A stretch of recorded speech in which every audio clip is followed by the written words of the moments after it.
Ay Siyavuş. Sen başına dönerim. Sağ kurban olurum. Görürsen ben saatten fikirliyim. Hiçbir soruşmursan ki niye fikirlisən? Ne olur? Ay senin başına dönerim. Fikir beni götürüverin. Niye? Bizde bizimkiler benim üstüme zorla düşüblər. Beni sabah aparacaklar. And içmeye. Ne yanlış mı? Aparacaklar ki and içir tövbe eləyəm ki ben araq içmeyeceğim. Eğer and içsem Allah bana qənim olsun. Ay ben de kurban olurum. Korkuram. Hiç gitmek istemiyorum. Sen başına dönüm. Ben bilirim ki benim iradem yoktur. Ben döze bilmeyeceğim. İçeceğim akı. Bak sen bana ne məsləhət görsən. Gitme. Deyinən ki, Gitme. gitsin de. Yok kardeşim ben könüllü gitmirəm ama özüm istəmirəm ama bunlar beni zorla aparırlar. Zorla şey olar. Sen içe, Ha. sen aparanlara qənim olur.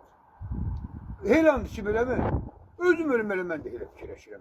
And içəcəm. Deyəcəm and içirəm ki əgər mən araq içsəm, andımı pozsam Bura gətirənlər. günah mənim yox. Günah bax mənim zorla bura gətirinlərə qənim olsun. Düz fikirləşmişəm mən. Desene. Ben de bayaqdan fikirləşirəm. Dedim qoy siyasətə yenə məsləhətində. Zorla kimsə nəysə məcbur eləmək.